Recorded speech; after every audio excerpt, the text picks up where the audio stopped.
Hey, should we be worried about that sketchy van that hangs out in the back alley every Tuesday?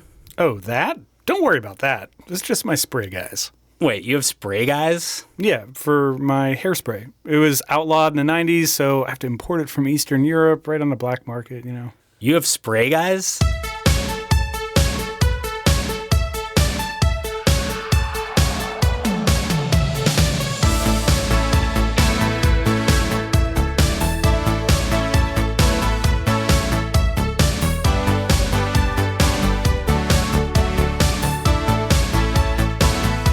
Welcome to Rewind Video. I'm Bob. I'm Rob. And we love movies. Good ones, bad ones, old ones, new ones, big movies, and small movies. Rob, I'm going to make a bold claim to kick off tonight's discussion. Okay. I'm here to tell you that my deduction skills are so refined, my knowledge of our movie library so vast, that I can come up with a perfect recommendation based on a customer's hairstyle alone. I've seen you do it, actually. It's true. Yeah, this happens. Yeah. The guy who came in earlier this evening with those long flowing locks, I had Coneheads waiting for him at the counter before he even asked for it. He wanted to know how the other side lived. And you know, it's crazy because Coneheads is probably good for nobody, but you found the guy. I did. And that kid with the perm yesterday, artificial curls, no stranger to bad decisions. Ferris Bueller's Day Off. Oh, ouch. Ouch. A hairdo says a lot about a person, and tonight we're going to talk about exactly that. You and I have the honor of keeping the staff recommendation shelf stocked with movies that deserve our customers' attention. When we add new movies to the shelf, we adhere to a theme, and this week's theme is hair do's and don'ts. I guess we're just going to skip right over the hair dids and didn'ts. We are. This was your theme, though. It's true, yes. Yeah. Honestly, I had some movies that I kind of fit a theme around. Okay. Yeah. I'm not mad at it. Now, you are no stranger to the themes that have something to do with wardrobe and the look of the characters. So I'm not surprised that we got here, but... was Jackets mine? Jackets was yours? Yes, yeah. Also, I'd recently seen a movie, fairly recently seen a movie that I didn't choose for this topic, but I remember mostly for the hairdos, and that's the Ridley Scott's The Last Duel. Yes. And that's a movie that I was like, that is literally the only thing I remember about that movie is the haircuts. And I was like, well, that could be a topic, That could right? be a topic, yes. Well, you know, hair is an important part of creating a compelling, memorable character. Across the store, we've got quite a few films starring characters with one-of-a-kind haircuts. Some have certainly stood the test of time. Others, maybe not so much. But, you know, as I was making my choices for this week's theme, I couldn't help but to notice that hairstyle can be as important to wardrobe as any other component of a person's look when it comes to creating a presence on screen. In fact, quite a few of the movies that I would have chosen are some that we've already brought to the shelf. So Amelie, Dracula, Fifth Element, Bride of Frankenstein, all of those would have fit the bill. I mean, having good hair or notable hair never hurts your movie. Right. Yeah, no, I completely agree. I had a hard time finding anything that squarely fit in the hair don't category because even questionable hairstyles are still distinctive. I've got one. You do. I'm eager to get to that. But yeah, this was more fun of a theme than I initially expected. And yeah, looking forward to talking about all 6 of these movies tonight. Why don't you get us started with your first pick? Okay. Well, I guess any of these movies could be considered hair don'ts, depending on how strict you are with your hairstyles. That's true. But I'm going to start us off with a movie from 1991, and so I guess opinions on hair changed decade to decade, and 1991 was certainly just kind of the the late 80s in a way. I'm choosing the movie Stone Cold. This is directed by Craig R. Baxley. This is filed under Sun's Out, Guns Out. Okay.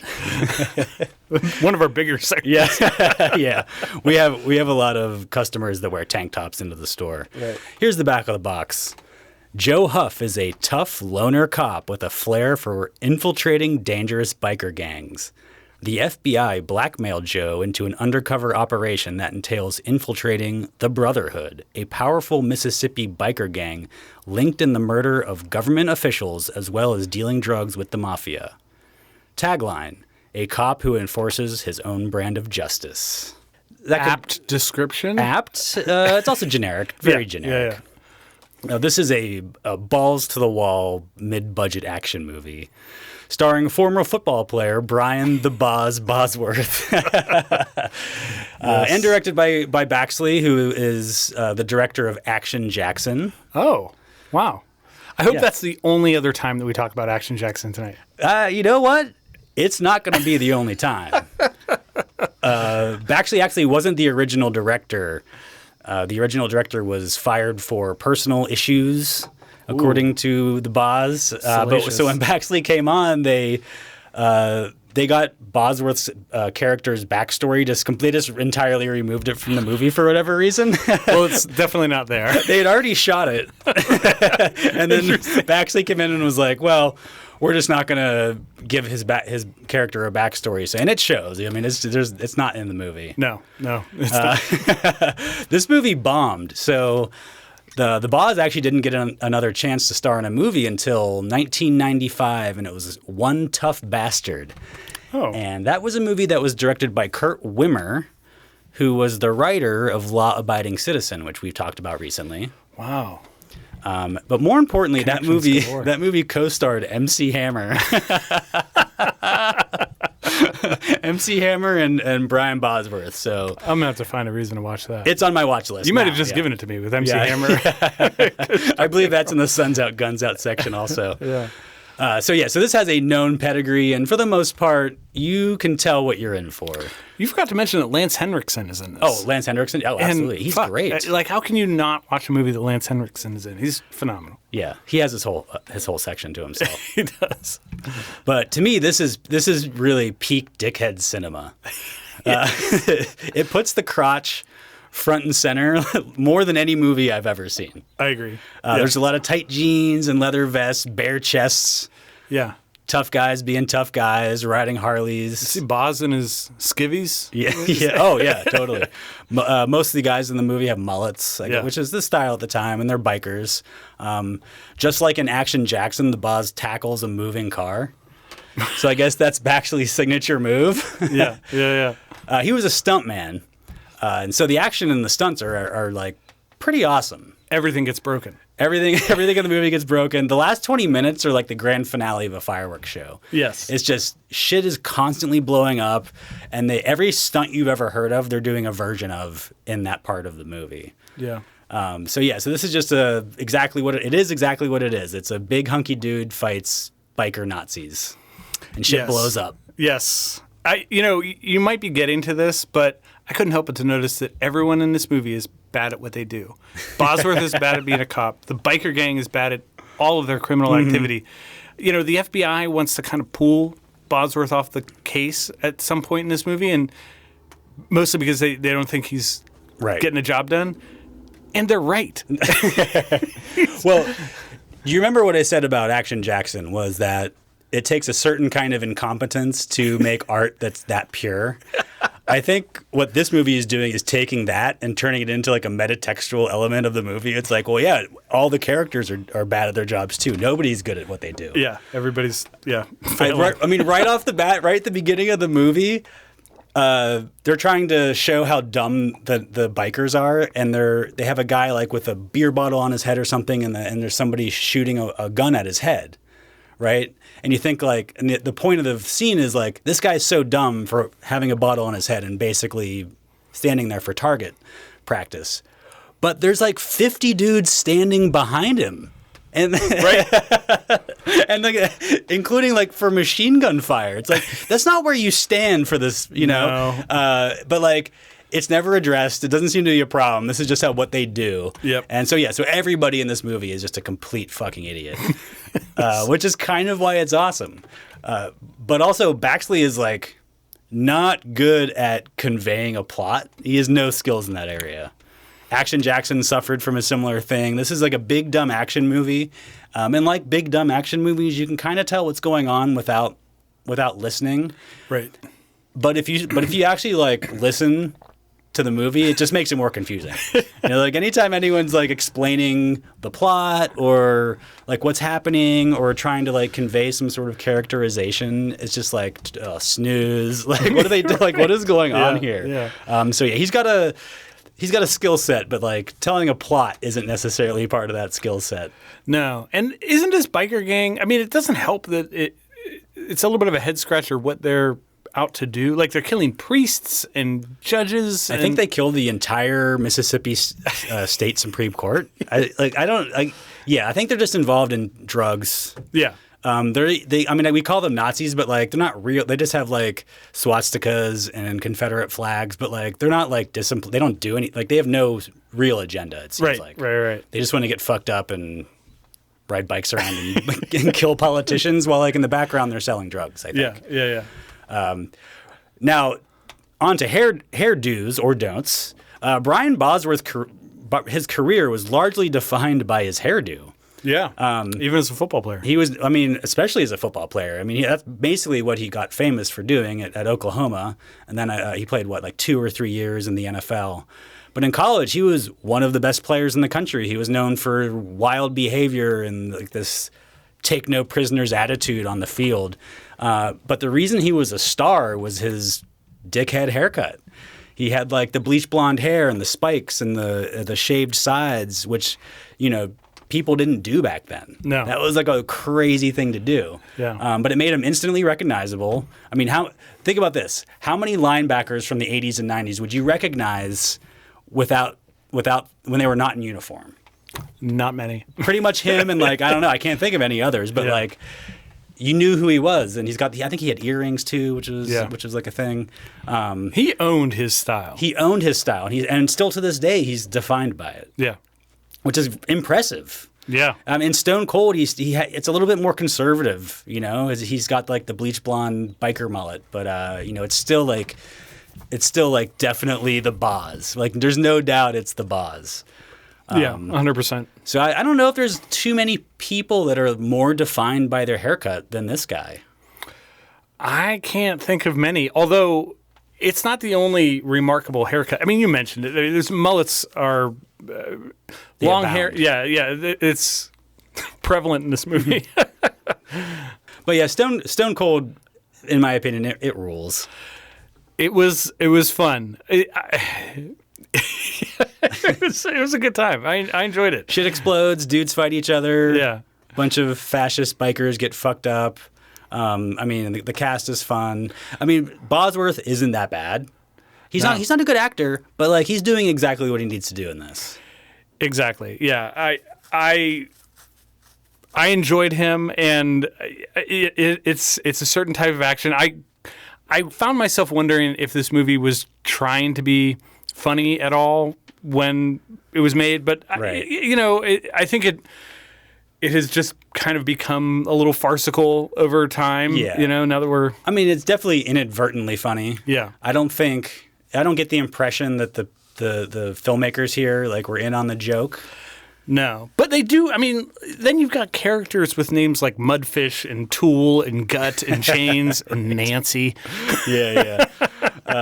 So who knows? I don't know. I don't think they were really in on it, but that's kind of what makes it great. Yeah, no, I agree. And it features possibly one of the more important hairdos of that era, the 80s and 90s. So it's going up on the staff recommendation shelf for hairdos and don'ts.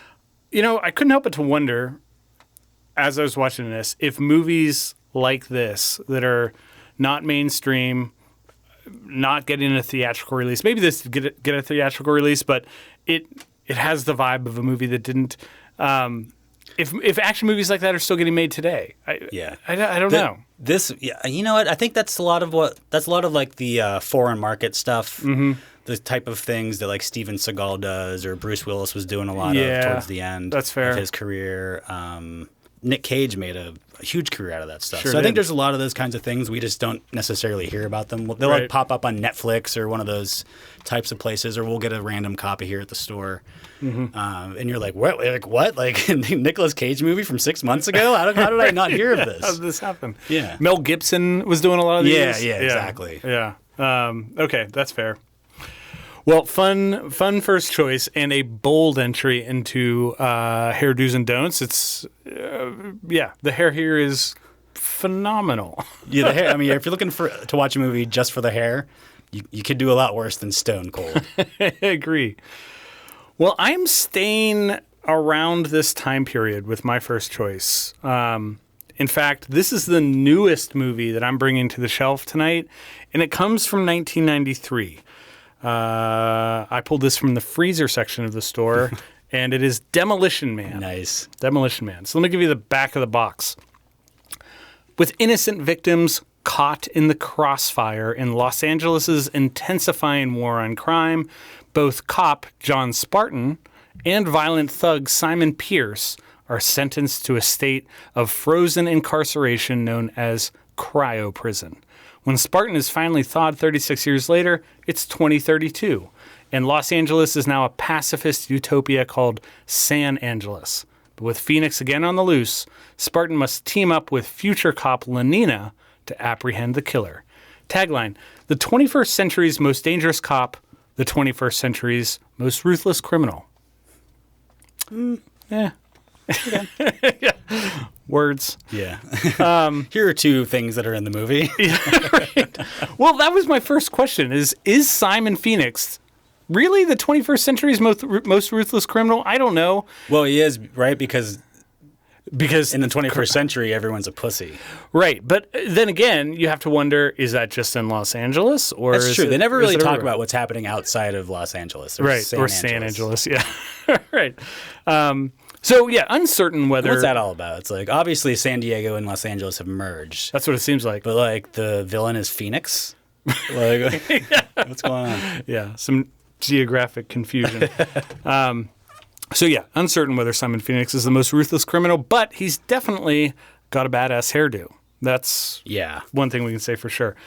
This movie, definitely a sci-fi action film, but I think it wanted to be a comedy. And I actually think it's funnier now than it was at the time. So yeah, there's an aim here to represent future Los Angeles or San Angeles as a place that's peaceful, pacified, completely the opposite of dangerous. And yeah, the world building here is actually pretty interesting and original. Some of what we see is already happening, things like self-driving cars and video meetings. I'm always fascinated by like, what do sci-fi films from the past think the future is going to be like? They got a lot of stuff pretty close. They did. Now, some of it is certainly believable, but then there's a bunch of stuff that is kind of batshit crazy, but nonetheless interesting. Like the stuff that they got close, it's amazing how close. You know how like spot like the cars behave very much like a self-driving electric car would nowadays. Not that we necessarily have what they have, but like. That seems to be what the goal is, or what the the end point is. Yeah, and then the video conferencing is very similar. Even the broad topic of censorship is something that I think is just now in the zeitgeist more than it ever was. Well, that was a big thing back in the 90s too. I think it was kind of like the same type of conversation. Right. Which kind of just goes to show it's cyclical. Which is weird because this movie didn't really stick in the 90s, but I think it kind of makes more sense now. I agree. I mean, they even mention they make a passing reference to the Schwarzenegger Presidential Library, which suggests a world where Schwarzenegger became president, and I don't think that was on anyone's radar back in '93. But yes, more plausible now than it was then. But it also foresaw a future where like Congress and government was functioning enough where we could amend the Constitution 61 times or however many more times, which obviously could never happen. There is some other batshit crazy stuff that people do in the future, like listening to advertising jingles rather than old music, which is weird, but also thought-provoking at the same time. You know, I could see people being into it. I don't think it would be like so popular, though. I agree. What's thought-provoking for a different reason is why this movie is called Demolition Man. I can't really make heads or tails of that.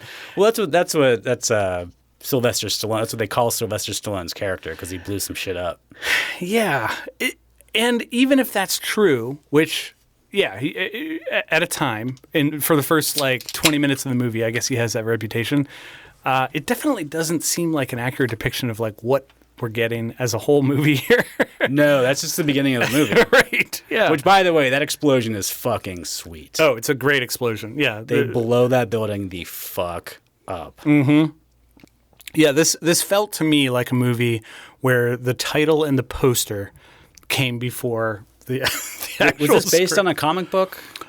I don't think it was. No. So the original script was written by a guy named Peter Lenkov, who came up with the idea for a cop and robber story where both characters were cryogenically frozen. And he came up with this idea while he was listening to his favorite song, which was Right. Sting's Demolition Man. Okay. Well, honestly, like, it's a pretty good script. And so, like, and that's a cool title. And, like, you kind of don't, if you can just fit it in there, I don't blame them for doing that. Well, what's also interesting is that they gave Lenkov's script to another guy, the guy who wrote the movie Heathers. Oh. And that guy basically did like a full rewrite, added all the comedy. There wasn't any comedic elements whatsoever. And he actually ended up getting top writer credit on the film. But after his rewrite, this was pitched to studios as an action version of Woody Allen's Sleeper. Okay. Yeah. But yeah, so we also get Sandra Bullock. She's exactly right as this goody two-shoes, adorable cop character. Dennis Leary is largely underutilized as the leader of the people who live underground, separate from the weird utopia that exists above. But this was made when Leary was kind of at the height of his powers as a comedian. And This is also the same Leary that, like, this is what, Judgment Night was what, 92? yeah, And it's a completely different character, although this is kind of what that character should have been. I agree. But, even though it's a different character, I still think he's giving studios what they were looking for, which is, foul-mouthed, fast-talking. Yeah. And he also gives, like, one of his quote-unquote signature monologues Yes. Yeah. in the movie, which is okay, but it's also, like, a little on the nose for Dennis Leary being in the movie. Yeah, I agree. But also, like, it goes to show you that, like, he could play this kind of character, and so why was he playing a wine merchant that with a gun in Judgment Night? Right. A little bit of a question mark. Yeah.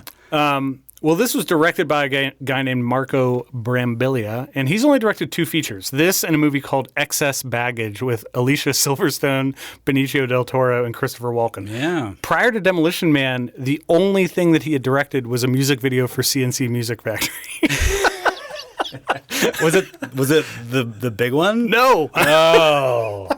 That's embarrassing. It is. So why did You I... would direct, like, the third most popular CNC Music Factory song? I think that's literally the situation here. So why did I pick this? This is such like a weird, wonderful trip back in time when, when putting 2 A-list action stars in a non-franchise film, non-sequel was enough to get people in theaters, It's literally just Stallone versus Snipes on a poster, and that sold tickets. But for a science fiction film not based on an interesting or an existing property, there's definitely some interesting ideas here, even if they're a little bit underdeveloped. But this was released the same year as Last Action Hero, and there's some like parallel themes between those 2 movies, with the main character being thrust into a new reality, struggling to fit in, doing battle with a villain. But this was the more profitable movie, but I think Last Action Hero was probably the better movie. I disagree. Really? Yeah. Oh, wow. I like this one a lot more. Last Action Hero, I think, is just a little bit too clever for itself. I think it's not quite as clever as it thinks it is, or there's like there's a piece missing there. Yeah. Whereas this one, honestly, like when this movie had come out in the 90s or whenever I ended up watching it, like I probably didn't think much of it.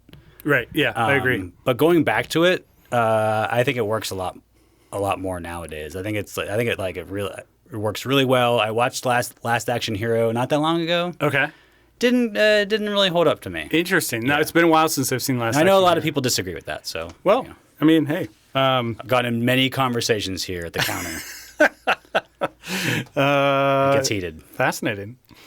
Well, we are talking about hair in this week's episode, and so I'm gonna spend a little time on that. The hairstyles in this movie are really something. Notably, the bleached blonde crew cut worn by Wesley Snipes, which Iconic. iconic. I mean, he wears it well. It doesn't. Dennis Rodman stole it. He did. Yeah. He did. I mean, but this. I mean, that's something that like people do now. and have been doing for the last 20 some whatever years. And I guess it's 30 years now. Yeah. But yeah, this was like the first time we saw it. It's iconic. It's just like a hairstyle now.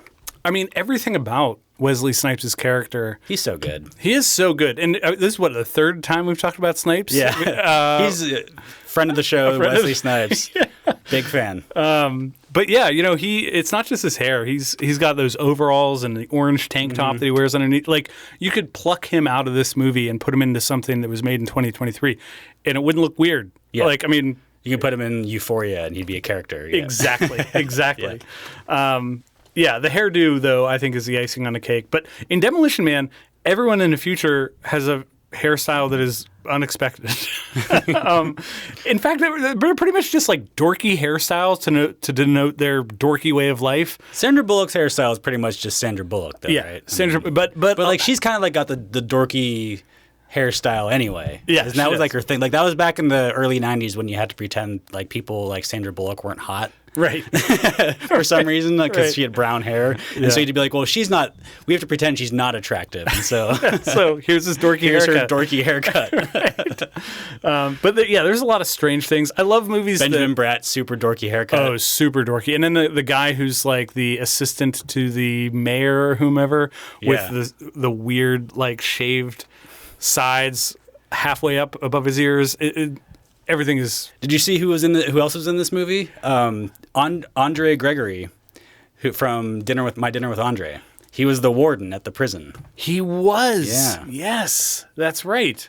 Yeah, there's some interesting supporting like character actors in this, whose names I didn't recognize, but when they showed up on screen, I was like, I've seen you. Yeah, everyone's really good. This is like one of those movies that, like, when it came out, people were just like, "This is stupid." Sylvester Stallone and Wesley Snipes action movie, and now you look at it and it honestly reminded me a little bit of Batman Forever, which I don't think totally holds up because it's like a really bad script and whatnot. But right.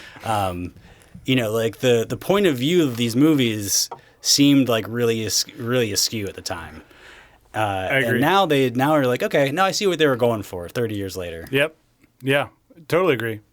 But yeah, the other haircuts in this and the other hairstyles seem to exist to kind of say, hey, in the future, we do things differently. And, I get that. I've seen that before in movies set in the future.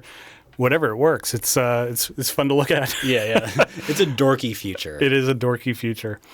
So Demolition Man averages a 3.3 on Letterboxd. It's fun. The hair is wild. There's also a great pinball machine based on this property if you can't get enough of Stallone and Snipes during the relatively brief runtime. But I would say start with the movie. It's going on the shelf. It's a good one. I'm going to take us to the mid-80s, 1985. This movie is... How would I describe it? I'm on the edge of my seat waiting. Let's just jump right in. It's called The Peanut Butter Solution. And if you've seen it, you know what it is. If you haven't, there's no way I could possibly describe it to you. I'm going to take issue with the claim that if you've seen it, you know what it is. Because I've seen it, and I have no fucking idea what it is. Well, you know what it is, but you can't really describe it. That's it's a fair. feeling more than a movie. That's fair. This is filed under Shockingly Canadian. This is directed by a guy named Michael Rubbo. Don't know anything about the guy. Yeah. Here's the back of the box, which won't help. Peanut butter is the secret ingredient for magic potions made by two friendly ghosts. 11-year-old Michael loses all of his hair when he gets a fright and uses the potion to get his hair back. That is the tip of the iceberg. And it's not even an iceberg. It's a fucking glacier under the water. But too much peanut butter causes things to get a bit hairy. Now, listen to the... Now, okay. So in the back of the box, it says, Michael loses all of his hair when he gets a fright and gets his hair back. That's what that says. That was what that sentence says. Anyway, they mention hair a lot. They do. Tagline: a hair-raising comedy adventure. Oh, for fuck's sake! They got the brief. They're like, just mention hair. Can you mention hair somehow? This was part of a series of Canadian children's films. Yes. Called Tales for All. And I don't know much about this. I'm not from Canada. But according to Wikipedia, there are about 20 to 25 movies in this series, and they're still coming out. I was hoping you would mention this Yes. because the names of some of these movies are insane. I didn't even look at the names. I didn't want to get too deep into it, but Can I read you just a couple of them? So the Peanut Butter Solution is one of them. There's also The Christmas Martian, The Great Land of Small, Bach and Broccoli, Tadpole and the Whale, Summer of the Colt, Bye Bye Red Riding Hood. Wow. So I have a feeling that The Peanut Butter Solution is not the weirdest movie in this. Well, I mean, I bet it is. You're probably right. But this was a constant rental in my house growing up. That's so fascinating. I'm sure that the first time my mom picked it up off the shelf, she was like, "Oh, the word's peanut butter in it. It's in the kids section. My kids like peanut butter. Sold." Ding, ding, ding. But we kind of got obsessed with it, and I'm not exactly sure why. Nor am I. But this is kind of like strangely endured in my memory. I saw it so many times like endless amount of times when I was a kid. But I had somehow kind of blocked it all out until I took a revisit to it, and it all came rushing back. I've been aware of this movie for a long time because it comes up in those conversations about what was the movie that you grew up on. And everyone has, there's like 3 or 4 movies that people constantly refer to, like Labyrinth or The Never-Ending Story. Yes. And then there's Dark Crystal. Mm-hmm. Adventures in Babysitting. And then The Peanut Butter Solution. And I have seen all of those other movies, and I know that none of them are as fucking bizarre as this. There's no way. None. Everything about this movie is intensely weird. Yes. And even like a simple plot outline is pure madness. I'm sure the back of the box left our customers scratching their heads a bit. Right. So I want to just dig into the plot. I just want to explain the plot kind of beat by beat. So Michael, our main character, hears about an abandoned house that is burned down, and him and his friends decide to go look at the wreckage, and I guess look at the corpses that are still lying on the inside of the homeless people that were living there. Right. Which haven't been cleaned up. Who they refer to as winos. Yeah. Like the fire's out, but nobody's cleaned up the bodies. Right. There's no police, no fire people. So he walks up, he sees something so frightening that by the next day, all of his hair falls out. We never find out what that is.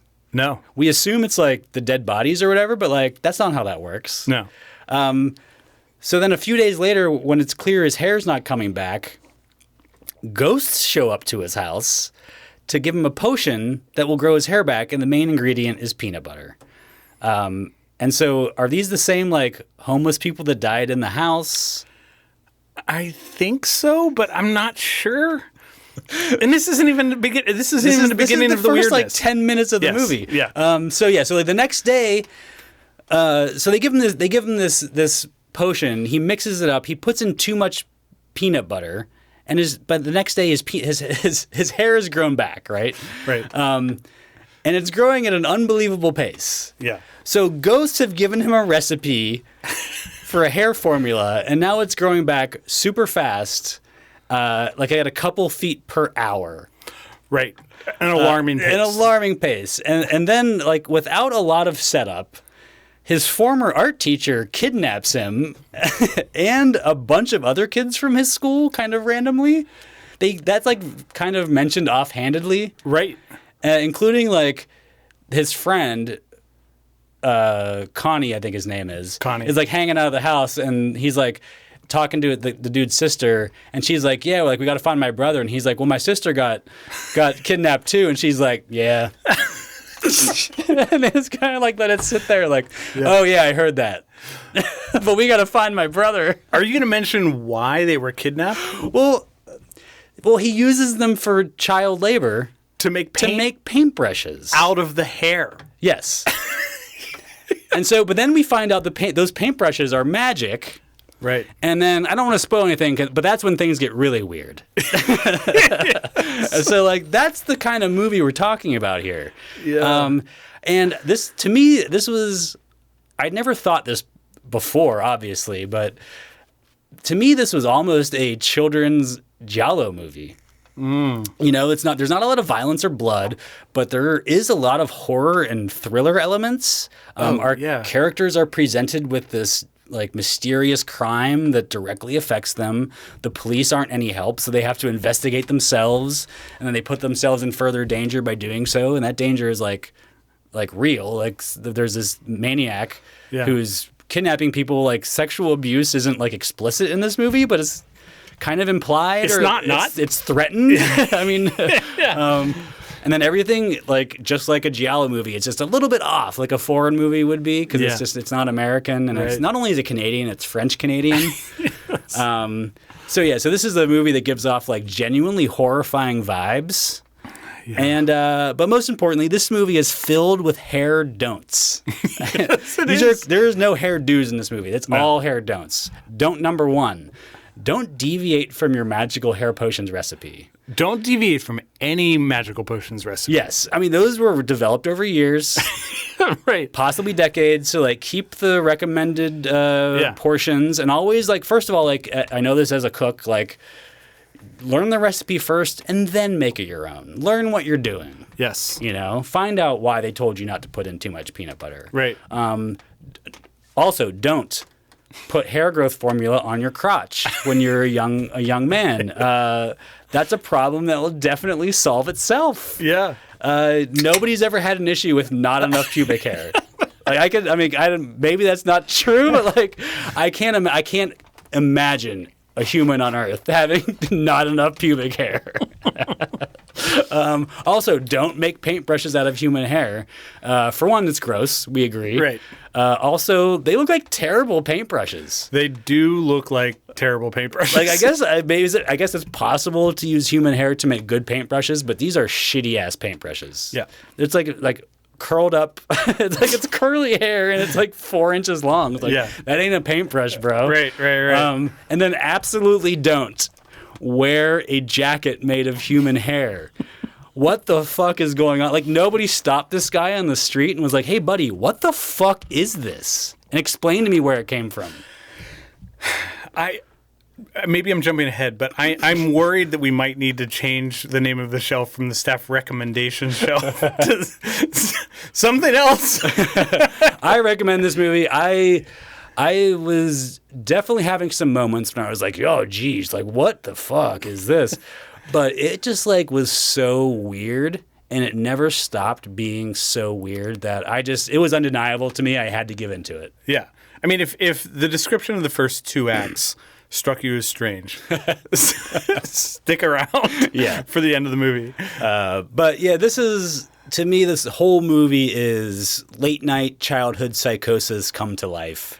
It is absolutely deranged nonsense. But somehow it completely entranced me as a kid. And I think it still holds up to this day if you go into it looking to just like have a fascinatingly bizarre movie experience. And so I think because of all that, and because like this movie has, frankly, an incredible amount of hair, I'm putting it on the shelf for hair do's and don'ts. You are a well-adjusted member of society, and and I gotta say, for someone who has watched this movie and grew up with this movie as much as you did, I'm shocked that it didn't leave scars. I mean, there's some stuff in here that I could imagine you being exposed to as a kid, and you just inherit that. Even like little things. Like there's a part of this movie where they mention that if the main character closes his eyes, he can't hear the ghosts, and stuff like that is I could just see it leaving a lasting impression on people, and it really did. Like it's one of those things that it's like left memes in my head. Like even like the sugar coming out of the back of the car. Right. I was like, oh, that's where that's from. Like I've been thinking about that for the last 40 years of my life, and I just could never figure out where it was coming from. Just shit like that. It's a completely bizarre experience, and but also like it's like we were talking about with Wizard of Oz. I think kids movies need to be a little bit weirder than we think they should be, and scarier, and then they should go into some darker themes. And I don't know that this is necessarily the best way to do it, but like I'm glad someone's taking some chances. The guy who wrote this movie was like, literally, I was reading stories to my kid at bedtime, and we were out of books, and he's like, just make one up. And I made one up, and like, this was the story. And that's exactly what it sounds like. Oh, that is precisely Yes. what this movie feels like. Is somebody who is just making something up as they go. And didn't do a rewrite. They're just like, Right. nope, that's it. It's a movie. There it is. Yeah. And I respect that. Print. Yeah. And I officially recommend it. I'm glad I finally had a chance to see this so that I could complete my, catalog of movies that people grew up with and can rank them in my head. I don't even know where this fits off in left field somewhere, but it was an extraordinary experience. I'll say that. It's a weird one. Well, fun choice. I'm going to go back in time with my second pick for hairdos and don'ts. Back in time. I'm going to choose 1968's Rosemary's Baby. Nice. From our Planned Parenthood section of the store. Here's the back of the box. Pregnancy is difficult, especially if yours is the focal point of an occult ritual. Rosemary's Baby follows the trials of Rosemary Woodhouse, a young wife whose desire to start a family goes horribly wrong. Her husband, Guy, joins an occult group using his wife's uterus as a bargaining chip in a deal to advance his acting career. Guy and Rosemary move into a new apartment building inhabited primarily with elderly people. Shortly afterward, strange things begin to happen as Rosemary grows uneasy about her pregnancy and is suspicious of her husband and neighbors' activities. Tagline here is, "Pray for Rosemary's Baby." The tagline should have been just "Hail Satan." Yeah, that is a good tagline. Yeah. Isn't the back of the box a spoiler? I think so. I was a little surprised. Yeah. And I'd be reluctant to reveal a spoiler if not for the fact that this is a movie an that's old-ass movie. It's quite familiar, but never a bad reason to go back to Rosemary's Baby. I would say this is one of my favorite horror movies. It's probably just one of my favorite movies, hard stop. It was a standard setter. This is like a bedrock of horror cinema for so long. I mean, it still is. 100%, yeah. And I wouldn't choose hairstyles as the primary reason to check this out, if that's what it takes for our customers to give Rosemary's Baby a shot, I'm on board. So this is Roman Polanski's film. Probably, in my opinion, definitely his best. Roman Polanski's an awful guy, but this is a great film. Like we said, I'm sure a lot of people know the gist of this, and the back of the box does an adequate job. The back of the box ruins it. The back of the box, is full of spoilers. This is also a study in paranoia, justified paranoia, I think. Rosemary and her husband live next door to a seemingly harmless elderly couple, but first impressions definitely don't tell the whole story. There's some eyebrow-raising events, and Rosemary becomes appropriately suspicious of the people around her. Why? Because they want her to have a demon baby. Yeah. Yeah. It spoke to a lot of the stuff that was going on, like the paranoia around the counterculture at the time. Oh, yeah. Which makes it even like doubly weird because of what happened to Polanski's wife shortly after this movie came out. Yeah, yeah. Like we said, Polanski directs this. On screen, we get Mia Farrow as Rosemary, John Cassavetes as her husband, Ruth Gordon and Sidney Blackmer play the neighbors, and in my opinion, Ruth Gordon steals the show. She got an Oscar for her part, and she just has this classic New Yorker vibe to her. She's like fast talking, friendly, but like neurotic and a little bit mid-Atlantic, oblivious to social cues. Yeah, all that stuff. And it doesn't feel like a performance. It feels like someone just being themselves. Yeah. But according to Francois Truffaut, Alfred Hitchcock was the first choice to direct this, but I guess he was never really approached about it. Similarly, there are some other actresses considered for Mia Farrow's part, including like Jane Fonda, Patty Duke, Goldie Hawn, Sharon Tate was on the list. I think he was Polanski's first choice. And then Robert Redford, Burt Reynolds, Jack Nicholson, all considered for the Cassavetes role. I think ultimately they landed on all the right people for the parts in this movie. So why did I choose this? We are talking about hair do's and don'ts tonight, and this movie, I think, straddles both categories because halfway through the movie, we see Rosemary get like a pixie cut shortly after she becomes pregnant. She loves the cut. It has gone on to become iconic. Michelle Williams wears this haircut. Yeah. But just about everyone who sees this haircut in the movie is horrified by Rosemary's decision. Wasn't Frank Sinatra horrified by it? Yes. And so he filed for divorce during the production of this movie after she gets this haircut. Because she was supposed to, maybe I'm misremembering this, but she was supposed to leave the production by a certain date. And they were going to go over the time. And Frank Sinatra was like, if she doesn't leave the picture by this day, then you're out of the bit, whatever. Yeah. And I think Robert Evans was like, talked her into it. He's like, listen, like you're going to win an Oscar for this. You're going to win an Oscar for this, baby. Yeah. And which she didn't. But she stuck around and she didn't leave. But I guess Sinatra filed for divorce because of that. I guess. Yeah, that's a more accurate story than like the urban legend that he filed for divorce just because of the haircut. Because she actually rocked this haircut before filming the movie. There's wedding pictures with her and Sinatra, and she has short hair. Sinatra's also the kind of guy though where that was probably maybe the last straw. He was like, she doesn't get this haircut for this picture, and then she does, and he was like, all right, that's. I like your Sinatra impression. Yeah, I've never actually tried it before. It's good. Yeah. So some controversy surrounding his haircut, but it's super iconic. It's so good. Yeah. Was that a haircut before this? I mean, I don't think so. To me, that seems like so quintessentially late '60s, early '70s. Yeah, yeah, and it, I think that it's important to her character arc. She has become pregnant, and shortly thereafter, she's starting to become paranoid and worried about things, but like she's affected by this pregnancy. I mean, she was raped, and that's something that is going to change a person. In this case, she chose to get a haircut. That's not the normal reaction, but it's definitely a part of her journey as a character through this movie. So I could go on a lot about why I love this beyond the haircuts, but what I have to mention is how effective it is at making you feel the isolation that Rosemary feels. Ari Aster's Hereditary works in a similar way. You get this sense that everyone is involved in the cult that Rosemary's neighbors are part of. She can't trust anyone.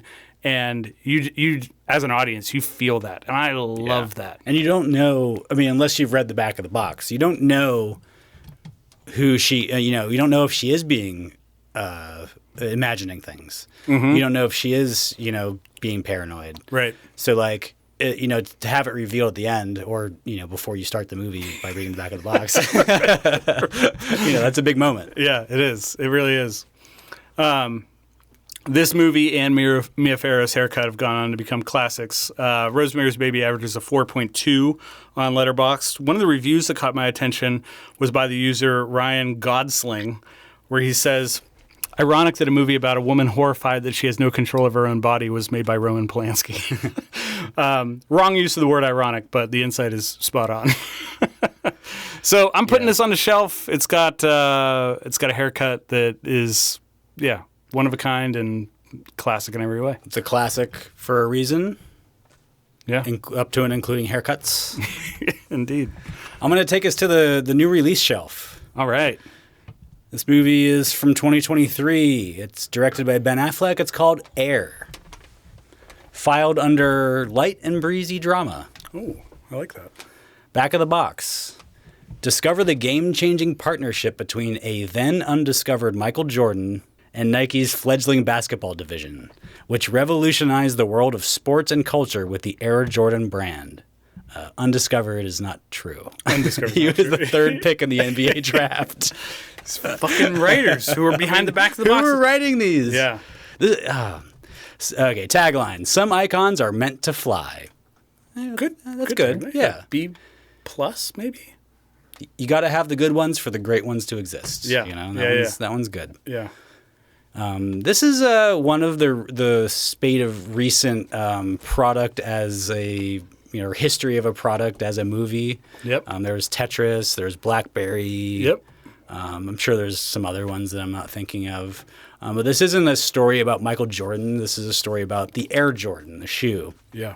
It's also the story of Nike building itself and its basketball division into like from basically nothing into the behemoth that it is today. It's just an absolute monster. Yes. But there's not much basketball in this movie. Hardly any. There's a little bit of, on TV in the background, and the guy watching the clips or whatever. Scouts. But this is a movie about strategizing and execution, but within the boardroom. Yes. It's about having a hunch and going with it. Mm-hmm. The only drama involved really is about finding out exactly how rich all of these people are going to get, because like they're all going to get rich. Everybody involved in this is getting rich. Yeah. But how rich? You know, like mega rich or just kind of rich? So much of this movie is just people sitting in a room and talking, or like on the phone talking. But when you populate your movie with a cast of people that you want to see doing that, it works. It works. Yeah. Like it's a winning formula. We have Matt Damon as the lead. He's just like a guy who's good at his job, who hasn't quite had the chance to prove it. Jason Bateman is his office mate, sporting a mullet. Yes. One of the few era-specific haircuts in this, I would say. Well, yes, I agree. He's not necessarily the reason I chose this movie, but like he is sporting a hairdo. He fits the bill. Yeah. Yeah. We have Chris Tucker, who also works at Nike, and so good to see him again. He's just fucking great. You took the words out of my mouth. I'd forgotten about Chris Tucker, and then he shows up, and he's like, I'm still Chris Tucker, and I'm great. I think he made a bunch of money from those Jackie Chan movies and was like, I'm just going to like chill and like only do stuff that I really want to do. Yeah. That's kind of the impression I get. I don't know that, but like so good to see him, just like watching him like wear his suit and just talk some shit in a boardroom is just like, fuck yeah, this is great. Yeah. But Viola Davis really ties the room together in this. Yeah. I love like she's Jordan's mom, and I love how she's able to convey this power and authority in the way, like in the business sense, like she's taking control of Michael's career and whatever. But like she also is able to do that at the same time, making clear that Michael's the star. Yes. She's like, we're all supporting players, like including myself. Like I seem like I'm in charge here, but I'm just trying to like shepherd this thing here. Like I can't control it, And like she's able to do that. She's able to do both things, Do you know the story about how they got Viola Davis for this, or why they got her? Wasn't it Michael Jordan's idea? Yeah, Ben Affleck brought the script to Michael Jordan. Was like, can we make this movie? Do we have your blessing? And he was like, sure, absolutely. You have to get Viola Davis to play my mom. I mean, all right. Like, you think Ben Affleck was like, okay, like tough ask, Right. And I guess she has to agree to do it. But, yeah. But I'm a little too young to remember the original Air Jordans. But I do remember like the era that followed. I remember the pumps coming out, the Reebok pumps. Yep. And like how big basketball shoes were for a minute. I didn't really have a concept of them as like basketball shoes. They just looked like cool toys. Yeah, exactly. They still do. Like I looked them up online today, just the pictures of the orange basketball. Neon orange, it's so fucking sweet. Yeah. But I'm honestly not that into sneaker culture though, and I don't quite get it. Yeah, I know you are a little bit, right? I am, yeah, and there is just a phenomenon that exists, not just around basketball sneakers in general, but around this shoe. And I think they do a good job of teasing that. It was so different than what everyone was wearing at the time. Not just because the brand was different, but because of the fact that Nike was willing to pay the fine for the fact that all of these shoes, the shoes weren't predominantly white. Well, let's put it this way. I don't understand sneaker culture as a whole necessarily. Yeah. But like, I get why this shoe is iconic because it was the first one. Yeah. It was the first one that did any of this, So, but getting to the hair, of all my movies today, this is definitely the least extreme of my hairdos that I'm choosing. But to me, I chose it because of Ben Affleck as Phil Knight. Yeah. I think he's doing some like truly sublime hair work. And I mentioned The Last Duel earlier at the top of the episode, and I think that movie and plus this one like is kind of proving Affleck to be like a master of the comedy haircut. I agree. And I think it's fascinating that Ben Affleck has arrived at a stage in his career where he is like, I am no longer going to count on just my Ben Affleckness to get me to get seats or people in seats. And the last duel proved that he's willing to get weird, and this I think it's also cements like it. it's not a stage of his career. I think he's at a stage of life where he can look at a picture of himself in these haircuts and go, I understand why that's funny. And part of it's funny is because it is Ben Affleck. Yeah. But the fact that he's able to understand that, even though him being him is part of the reason it's funny, I think is part of why it works. I mean, I think the next movie he does is like some amazing, hilarious haircut. Like he's just an absolute king. Right. And it bears mentioning that he directed this. So, it wasn't like he was following someone else's orders. Exactly. Like, you have to wear a crazy haircut. You have to put on his wig. And no, he chose it for himself, and it works. I mean, the moment in The Last Duel when he shows up, when he comes on screen, like, it is a laugh out loud, like, take a knee moment. Oh, 1,000%. 1,000%. And this one, it's just like a regular kind of bowl cut. It's not really that dramatic. It's very specific, but it's like got a little bit of a subtle wave to it at the bottom. Yeah. It's very accurate to what Phil Knight actually looked like. It's not a crazy, hilarious haircut, but like when you see Ben Affleck like come around the corner and like the color that it is, and it's just a funny looking haircut. Right. So you're not going to learn a lot from Air. There's no great revelations. There's no urgent themes. There's no lessons learned. But it's a completely enjoyable movie from beginning to end, scene to scene, and I think it's some top-notch hair work by Ben Affleck, so I'm putting it up on the shelf this week. Well, you can't spell hair without air, and that is true. I think this is a worthy choice, but I don't think Ben Affleck is the only reason to pick this up for the hair do's and don'ts, because, I mean, you mentioned Jason Bateman. Jason Bateman... And that's his real hair. Really fucking rocks. He nailed it. Yeah, he nailed it. He's wearing the office mullet. Yeah, 100%. And, Jason Bateman has some history with hair movies with Teen Wolf 2. And absolutely. And, so not afraid to go there. Absolutely not. All right, well, fine choice. My movie is older, but filmed around the same time that Air was set. Okay. This comes from 1990, No Parents, No Problem section of the store. And my film is House Party, back of the box. And I should say before I read this, because right from the get-go, it might be confusing to people who haven't seen this. House Party stars the hip-hop duo Kid and Play, and the back of the box reads, Young Kid has been invited to a party at his friend Play's house. But after a fight at school, Kid's father grounds him. Nonetheless, Kid sneaks out when his father is asleep, but Kid doesn't know that 3 of the thugs at school have decided to give him a lesson in behavior. Tagline, if they get caught, it's all over. If they don't, it's just the beginning. Bad. It's bad. Yeah. So this is not a movie that I had seen when we decided on this week's theme.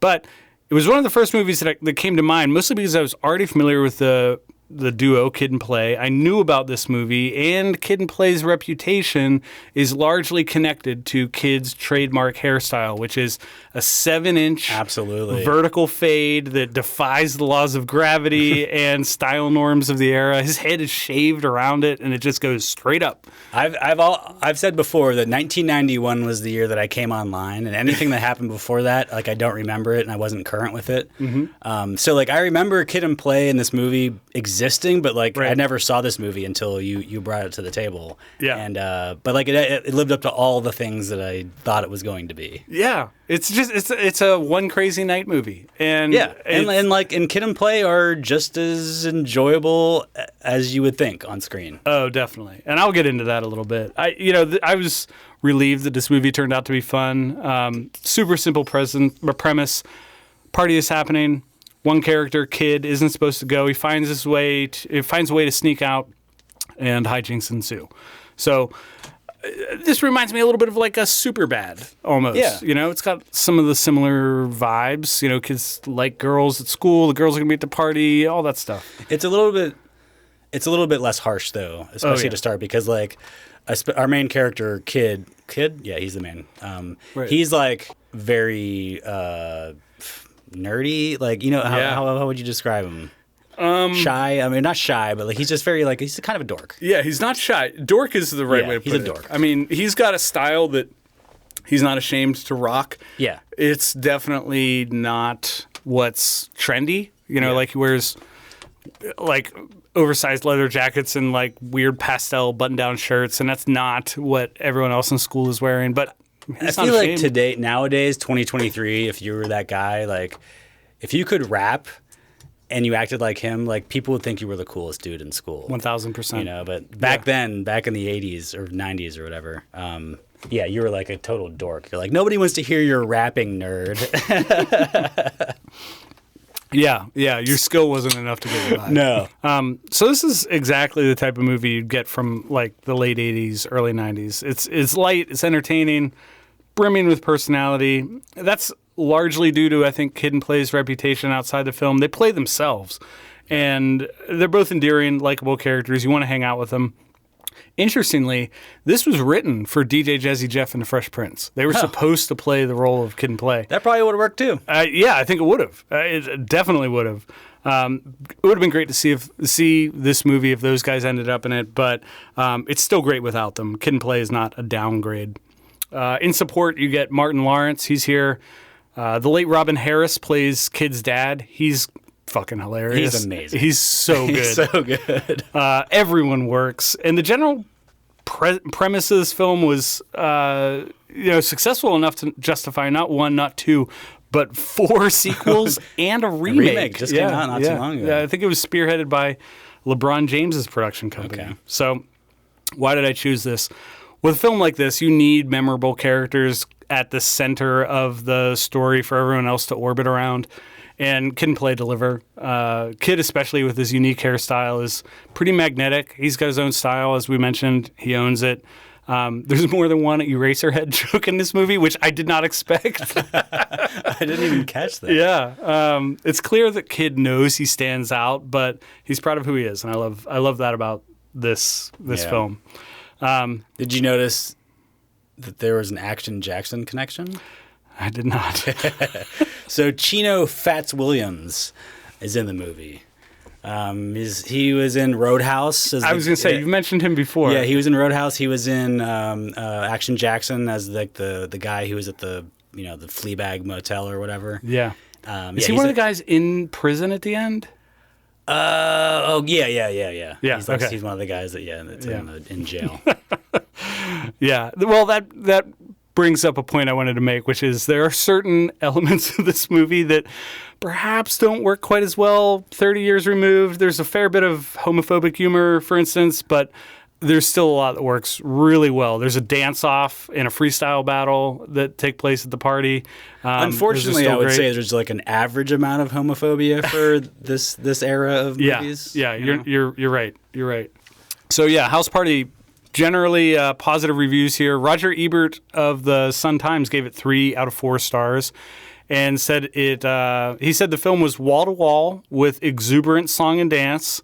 The musical is a canvas used by the director, Reginald Hudlin, to show us black teenagers with a freshness and originality that's rare in modern movies, which can't disagree with him there. Yeah.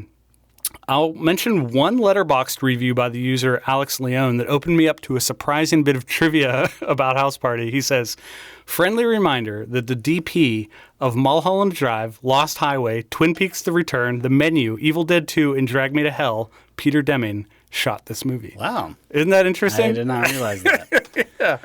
So, unexpected work behind the camera, but on screen, it's a lot of fun. It's really good. Yeah, kids' haircuts, phenomenal. It starts out as just a kind of the run-of-the-mill kid is like trying to go out and have a good time, and his dad's being, giving him a hard time or whatever. I enjoyed it. But then when we get to the house party, and then we have like the dance-off. Oh my God. Fucking great. Yeah. And then like once we get to the rap battle, I'm like, I'm in. I'm 100% into this. Like it's so good. You know how I am with musical performance in a movie. So yes. like I'm a sucker for that anyway. The dance scene is great. What I did think it was kind of hilarious was the way people were dancing at the party in general. Did you notice that? Yes. Like they walk into the party at first, and literally every person in the party is dancing, and not just dancing, but like they're auditioning to be a fly girl. Oh, yeah. Like going full out, like 100%. Like there's nobody like off to the side, like sipping a drink, Yeah. smoking a cigarette. In fact, actually, there are no beverages at this party. There's Yeah. one Old English. And then the host of the party also makes clear to a guest that like, oh no, we don't have water or soda or anything. Like we don't do like we ran out like hours. Like what are you gonna do? Yeah. Like that's not a good thing to have at a party. But the way people were dancing, it was just like you can't just keep dancing like this, and they kept it up the whole time. It's like 100% fly girl dancing. You don't see anybody doing cocaine in this movie, but I have to believe that it was maybe a deleted scene because yes, you are right. The dancing is balls to the wall. I think like I don't know every like house party movie always makes that part of the house party seem unrealistic. Yeah. You know, like you never like nobody's dancing like that, but this one takes it to the next level where Yeah. it's just like, wow, like they are really dancing and every single person in this house is dancing at the same time. Which is funny when they call out a few of the girls who are not dancing. They're all Right. just sitting on the couch. And it had me thinking, like, is it because they can't bring the same energy as I think everybody else? I honestly think it was because they looked at it and were like, we have to put in a scene of somebody sitting down because like literally none of the party scenes, nobody's sitting down, Yeah. nobody's standing off to the side not dancing. Literally every person is full on dancing Yes. the whole party. Yeah. And so they put in a couple of scenes of people sitting down going like, oh, why aren't you dancing? Right. Just to like so Yeah. the audience could calm down a little bit. Right. But yeah, the musical performance, the rapping is fucking great. Yeah, it's great. It's so it good. really is. And, you know, even though I was familiar with Kid and Play, I wasn't familiar with their rapping, which Yeah. is how they made their name. And I was impressed. Yeah. I'd be interested in listening to more. I like that kind of stuff, like Yeah. the 80s, 90s melody rap. Yep. Well, this movie has heart, and I'm throwing it up. I'm glad you enjoyed it. I hope our customers do too. I loved it. Well, Rob, we've talked about 6 films with some iconic hair in them, for better or worse. And the movies we chose are Stone Cold, Demolition Man, The Peanut Butter Solution, Rosemary's Baby, Air, and House Party. What a collection. Indeed.